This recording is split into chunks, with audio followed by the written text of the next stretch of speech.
welcome to today's video. So today's question is, Ashley draws a card from a pack of 52, replaces a card and shuffles it. She continues doing it until she draws a heart. What is the probability that she has to make 3 trials? Okay, so what is the given question? So Ashley is picking up a card from a pack of cards of 52. Then she is replacing it, again shuffling it, again picking up a card, again replacing it, shuffling it and again picking up a card. Likewise, she goes on until she draws a heart. So we have to find out what is the probability that Ashley has to make 3 trials.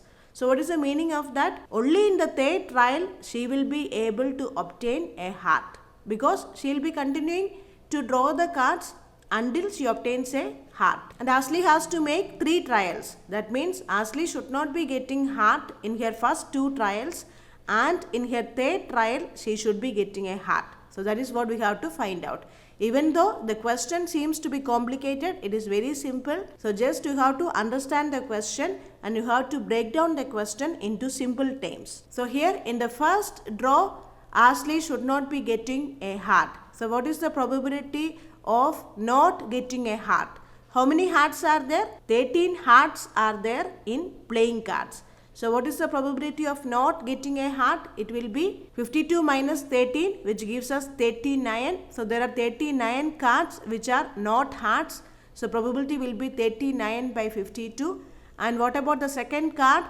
It is replaced. Okay, here the cards are replaced. So again 39 non-hearts will be there and total 52 hearts will be there. So 39 by 52 into 39 by 52.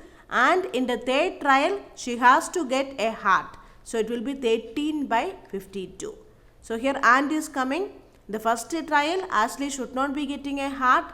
Second trial, Ashley should not be getting a heart. And in the 3rd trial, Ashley should be getting a heart. So 39 by 52 into 39 by 52 into 13 by 52. So it will be 3 by 4 into 3 by 4 into 1 by 4, which gives us 9 by 64. Now second question, the same question. Ashley draws a card from a pack of 52.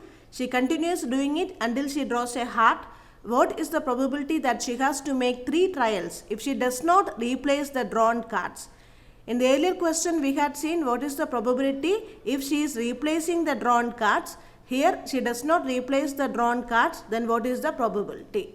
So there will be only a slight change. Her probability will be in the first trial she should not be getting a heart.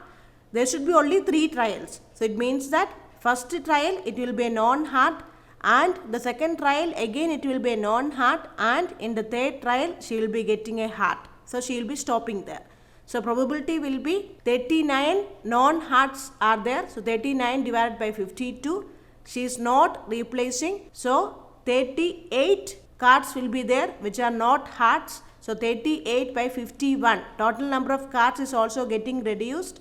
So second trial it will be 38 by 51, and in the 3rd trial there will be 13 hearts, but total there will be only 50 hearts. So 13 by 50. So 39 by 52 into 38 by 51 into 13 by 50, which gives us 247 divided by 1700. So here only you can simplify. It will be 3 by 4. Rest you cannot simplify. Okay, 3 and 51 also you can simplify.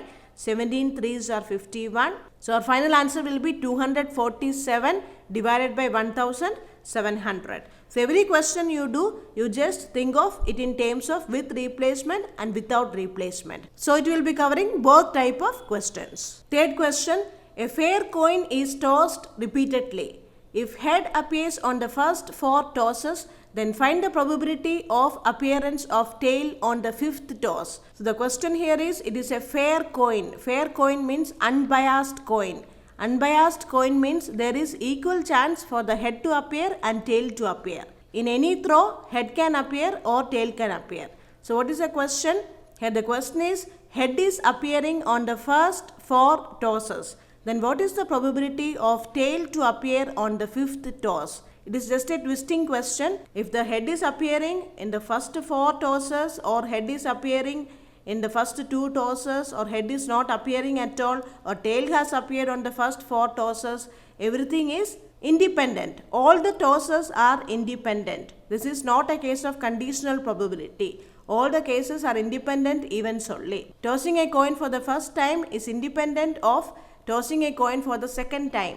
Again, tossing a coin for the third time is independent. So whatever be the case, here it is told like head appears on the first 4 tosses. Even though the head has appeared and tail has not even appeared once, the probability of appearance of tail on the 5th toss will be remaining same. It will be 1/2 because it is a fair coin, or it is an unbiased coin. All the tosses are independent of each other. So here the probability will be 1/2. Just to check your understanding, this type of question is asked. Last question. A fair dice is tossed 6 times. Find the probability of getting a third 6 on the 6th throw. So here the question is a little different. The question is, what is the probability to get a third 6 on the 6th throw?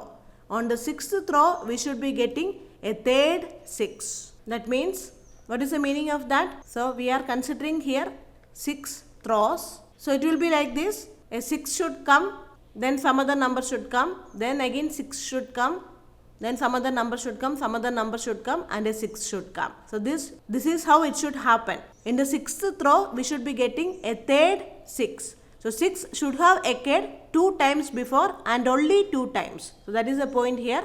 6 should be occurring only 2 times prior to the 6th throw. So we can tell like, so what is the probability of getting not 6? It will be 5/6. 3 times we have to get a number other than 6. 3 times you have to get a number which is not 6. So the probability will be 5/6 into 5/6 into 5/6. 3 throws you are not getting 6. And then 3 throws you are getting 6. So it will be 1/6 into 1/6 into 1/6. Now these 2 6s, the last 6 is fixed. Okay. Last time or on the 6th throw, you should be getting a 6. So this 1/6 will be fixed. But this 1/6 and 1/6 can occur in any of the position. Okay, I just wrote here first position and third position. But it can occur in first and second positions. It can occur in second and third positions, or third and fourth position. Likewise, it can vary. This 6 can appear anywhere. In these 5 throws, the 2 6s can appear anywhere. So there are how many ways of arranging? So out of 5, you have to select 2 positions. So it will be 5C2. Okay. So 5C2 into 5/6 into 5/6 into 5/6 into 1/6 into 1/6 into 1/6. Okay. So this is a very good question. So we have to get 3 numbers which are not 6s. So the probability will be 5/6 into 5/6 into 5/6, and you have to get 3 6s. So 1/6 into 1/6 into 1/6. In this, the third 6 is fixed. You have to get it on the 6th throw. So it will be 1/6, no doubt in that. But these 2 positions, it can vary. It can come anywhere. It can come in 1 and 2 positions, or 2 and 3 positions, or 1 and 3 positions, or 1 and 4 positions. Likewise, it can vary. So it is a selection. So we have to select 2 positions from the total 5 positions. So 5C2 will be its probability. How it can be selected? So 5C2 into 5/6 into 5/6 into 5/6 into 1/6 into 1/6 into 1/6 will be giving you the total probability. So how it will come? It will be 5 cube divided by 6 raised to 6 into 5C2. Okay. So in CAT questions and also in competitive exams, there will be options. So from the options, it will be clear. You will be getting it as 5 cube divided by 6 raised to 6 into 5C2. So this will be our final answer. So depending upon options, you can modify this answer. So 5 cube divided by 6 raised to 6 into 5C2. Thank you for watching.